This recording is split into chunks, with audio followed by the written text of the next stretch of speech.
मैं doctor Shikha Agarwal, associate professor, government college Sujangarh. आज की ऑनलाइन क्लास में आप सभी का स्वागत है। आज की क्लास में हम भारतीय संविधान की अन्य विशेषताओं के बारे में जानकारी लेंगे। कल हम लोगों ने कुछ विशेषताओं के बारे में पढ़ा था। अगर हम पिछली कंटिन्यूटी को देखें तो आज हम 7वीं विशेषता को देख रहे हैं। ये विशेषता है संसदात्मक शासन व्यवस्था।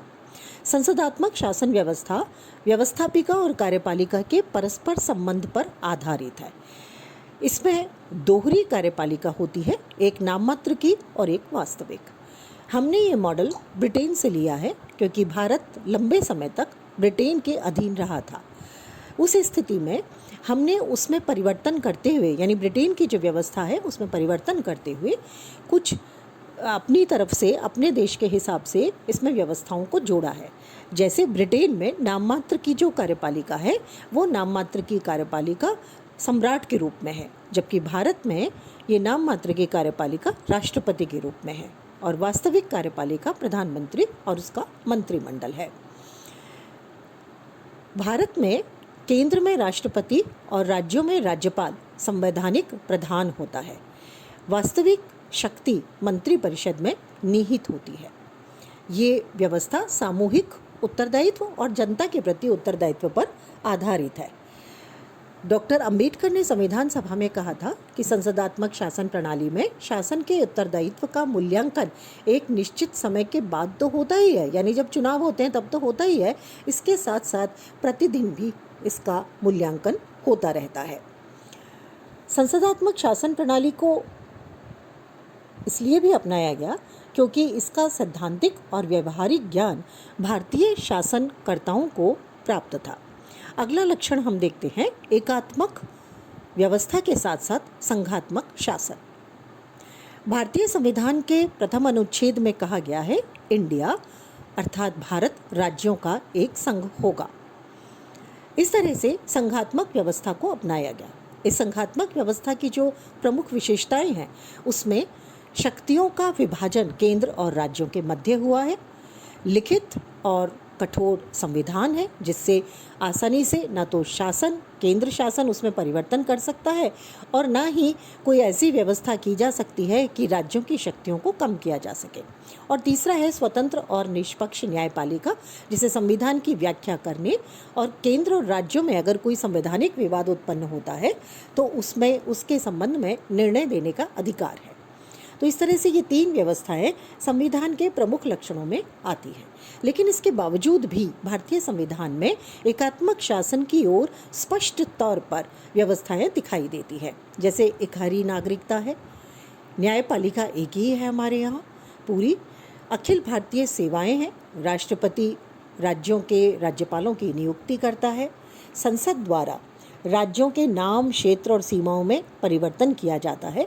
इसके साथ साथ राष्ट्रपति के जो संकटकालीन अधिकार हैं उसमें भी संघात्मक व्यवस्था को एकात्मक व्यवस्था में बदला जा सकता है।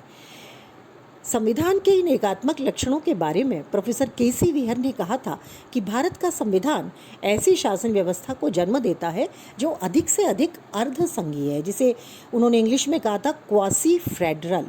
यह एक ऐसी एकात्मक राज्य की स्थापना करता है जिसमें कतिपय संघीय विशेषताएं हैं, न कि यह ऐसा संघात्मक राज्य है जिसमें कतिपय एकात्मक विशेषताएं हैं। डी बसु ने कहा, भारतीय संविधान न तो पूर्ण संघात्मक है न एकात्मक है, बल्कि ये दोनों का सम्मिश्रण है। कुल मिलाकर ये एक ऐसी संघात्मक व्यवस्था है जिसका झुकाव एकात्मकता की तरफ किया गया है। डॉक्टर अंबेडकर ने कहा था कि संविधान को संघात्मकता के छोटे ढांचे में नहीं ढाला जा सकता। अगली विशेषता लेते हैं, मौलिक अधिकार और मूल कर्तव्य। मौलिक अधिकार से अर्थ उन अधिकारों से है जो मनुष्य के स्वाभाविक और सर्वांगीण विकास के लिए अनिवार्य है। ये हमने अमेरिका और आयरलैंड की प्रेरणा से लिया है। भारतीय संविधान के भाग 3 के अनुच्छेद 12 से 35 में मौलिक अधिकारों का समावेश किया गया है।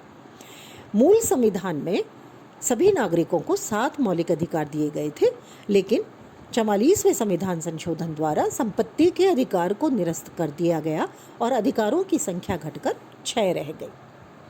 भारतीय संविधान से जो अधिकार दिए गए हैं उनमें ये स्पष्ट किया गया है कि किन परिस्थितियों में इन पर प्रतिबंध लगाए जा सकते हैं। भारतीय संविधान में इन्हें प्राप्त करने के लिए संवैधानिक उपचारों के अधिकार का भी विस्तृत वर्णन है और मौलिक अधिकारों की सुरक्षा का दायित्व सर्वोच्च न्यायालय को सौंपा गया है। इस तरह से मौलिक अधिकार वाद योग्य है और व्यक्ति के विकास के लिए अत्यंत आवश्यक है। बहुत विस्तार से इनका वर्णन इसमें दिया गया है। 42वें संविधान संशोधन से 1976 के द्वारा मूल संविधान में एक नया भाग 4A जोड़ा गया और इसमें नागरिकों के 10 मूल कर्तव्यों का उल्लेख किया गया। 86वें संवैधानिक संशोधन 2002 के द्वारा नागरिकों का 11वां मूल कर्तव्य भी निर्धारित किया गया। भारतीय संविधान की अगली विशेषता है राज्य के नीति निर्देशक तत्व। नीति निर्देशक तत्व आयरलैंड के संविधान से प्रेरित होकर लिए गए हैं जो भारतीय संविधान के भाग 4 में दिए गए हैं और ये वो सिद्धांत हैं जो राज्य को अपनी नीति निर्धारित करने के लिए निश्चित किए गए हैं। इन तत्वों की प्रकृति के संबंध में संविधान के 37वें अनुच्छेद में कहा गया कि नीति निर्देशक तत्वों को किसी न्यायालय द्वारा बाध्यता नहीं दी गई है, यानी ये वाद योग्य नहीं है। फिर भी ये तत्व देश के शासन में मूलभूत आधार है। इनके संबंध में कोई भी वैधानिक शक्ति नहीं है, लेकिन इन्हें भारत को एक वास्तविक लोक कल्याणकारी राज्य का स्वरूप देने के लिए प्रस्तुत किया गया। ग्रेनविल ऑस्टिन ने इन सिद्धांतों को राज्य की आत्मा कहा है। अगली विशेषता है स्वतंत्र और निष्पक्ष न्यायपालिका। भारत में संघात्मक शासन व्यवस्था को अपनाया गया है और ऐसी स्थिति में न्यायपालिका की भूमिका बहुत महत्वपूर्ण हो जाती है। भारत में न्यायपालिका संविधान की व्याख्या करती है, उसकी रक्षा करती है, केंद्र और राज्यों के मध्य शक्ति वितरण संबंधी विवादों को सुलझाने का कार्य करती है और इसके साथ साथ नागरिकों के मौलिक अधिकारों की रक्षा करती है। इन सब कामों के लिए न्यायपालिका को स्वतंत्रता दिया जाना अत्यंत आवश्यक था। ऐसे में कुछ खास विशेष व्यवस्थाएं इसके लिए की गई, जैसे सर्वोच्च न्यायालय और उच्च न्यायालय के न्यायाधीशों की नियुक्ति राष्ट्रपति के द्वारा किया जाना, न्यायाधीशों को पद की सुरक्षा प्राप्त होना, न्यायाधीशों के कार्यकाल में उनके वेतन में किसी भी प्रकार की कमी न होना, न्यायाधीशों के आचरण पर व्यवस्थापिका द्वारा विचार या टीका टिप्पणी नहीं करना आदि इसमें आता है। इसी कड़ी में एक बहुत महत्वपूर्ण शक्ति भारतीय न्यायपालिका को मिली हुई है और वो है न्यायिक पुनरावलोकन की शक्ति, जो ये देखती है कि व्यवस्थापिका यानी संसद जब कोई कानून बनाती है तो वो संविधान के किसी मौलिक स्वरूप का हनन तो नहीं कर रही है। अगली विशेषता पर आते हैं, यह है सांप्रदायिक प्रतिनिधित्व का अंत और वयस्क मताधिकार का प्रारंभ। ब्रिटिश शासन के समय में 1909 के कानून द्वारा सांप्रदायिक प्रतिनिधित्व की पद्धति को लागू किया गया था, जिससे विभिन्न धर्मों के लोगों को एक दूसरे का विरोधी बना दिया गया। लेकिन जब भारतीय संविधान बनाया गया तो इस सांप्रदायिक प्रतिनिधित्व की प्रणाली का अंत कर दिया गया ताकि भारत में एक सौहार्दपूर्ण स्थिति बनी रहे। इसके स्थान पर वयस्क मताधिकार के आधार पर संयुक्त प्रतिनिधित्व की प्रणाली को अपनाया गया। वर्तमान में वयस्क मताधिकार 18 वर्ष की आयु के आधार पर माना गया है। इसे संविधान की एक महान क्रांतिकारी विशेषता माना गया। अगली विशेषता है एकल नागरिकता। भारत संघीय व्यवस्था है, लेकिन इसके बावजूद भी भारत में इकहरी नागरिकता को अपनाया गया है। अमेरिका और अन्य राज्यों में दोहरी नागरिकता को अपनाया गया है, लेकिन जैसा कि हम बार बार बात करते हैं कि भारत एक विशाल भौगोलिक क्षेत्र पर बसा हुआ राष्ट्र है, इसी तरह से बहुत सारी विविधताएं हैं और बहुत सारी इकाइयां, प्रांत या राज्य इसमें हैं। ऐसे में दोहरी नागरिकता भारत की एकता के लिए बाधक सिद्ध होती। इसलिए जब भारतीय संघ की स्थापना हुई तो दोहरी नागरिकता के स्थान पर एकल नागरिकता को अपनाया गया और वर्तमान में भारत का हर नागरिक भारत का ही नागरिक है, किसी प्रांत या राज्य विशेष का नागरिक नहीं है।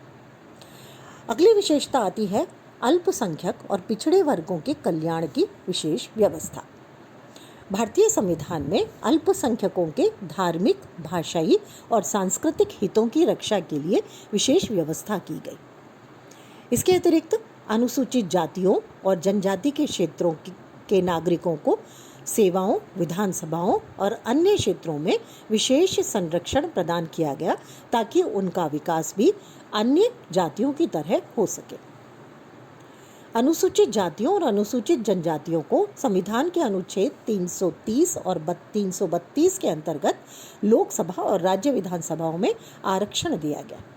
प्रारंभ में यह व्यवस्था 25 जनवरी 1960 तक के लिए की गई, किंतु संविधान में संशोधन करके इसकी समय सीमा को बढ़ाया जाता रहा और 95 संवैधानिक संशोधन के आधार पर ये 25 जनवरी 20 तक के लिए बढ़ा दिया गया। अनुसूचित जाति और जनजातियों के लिए अनुच्छेद 335 के अंतर्गत संविधान में विभिन्न नौकरियों में यानी सरकारी नौकरियों में दावों को भी स्वीकार किया गया और इसे आरक्षण के नाम से जाना जाता है, जिसकी कोई सीमा तय नहीं की गई। 8 सितंबर 1993 से अन्य पिछड़े वर्ग के लिए 27% आरक्षण लागू किया गया, लेकिन ये इन जातियों के संपन्न वर्ग के लिए नहीं था, उन्हें इसका लाभ नहीं मिलेगा। राज्य स्तर पर अलग अलग व्यवस्थाएं की गई और इस तरह से विभिन्न दलित वर्गों की स्थिति को सुधारने के लिए बहुत सारी व्यवस्थाएं लागू की गई। संविधान की ये व्यवस्था समानता और प्रजातंत्र के सिद्धांत के विरुद्ध नहीं है, बल्कि वास्तविक और व्यवहारिक रूप में समाज में समानता लाने का आधार है। अगली विशेषता है सामाजिक समानता की स्थापना। जैसा हम पिछले पॉइंट में पढ़ रहे थे कि सामाजिक समानता लाने के लिए जहां पिछड़े वर्गों को विशेष सुविधाएं दी गई, वहीं सभी नागरिकों की समानता के सिद्धांत के प्रतिपादन के लिए संविधान के अनुच्छेद 17 में कहा गया, अस्पृश्यता का अंत किया जाता है और उसका किसी भी रूप में आचरण निषिद्ध किया जाता है। किसी भी रूप में अस्पृश्यता का आचरण विधि के अनुसार दंडनीय होगा। इस तरह से दलित वर्गों की स्थिति को सुधारने के लिए 1989 में अनुसूचित जाति और जनजाति अत्याचार निरोधक कानून भी बनाया गया।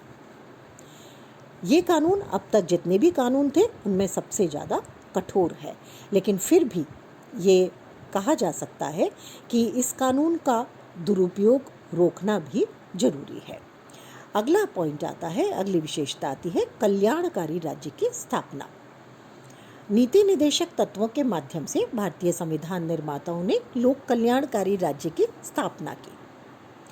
इसके अंतर्गत केंद्र और राज्य की सरकारें नागरिकों के लिए जो मूलभूत आवश्यकताएं होती हैं, भोजन, वस्त्र, आवास, शिक्षा और समानता की स्थापना के लिए कुछ कार्य या योजनाएं बनाने के लिए कार्य करेंगी, ऐसा कहा गया, ताकि इन लोगों का जीवन स्तर ऊंचा उठ सके।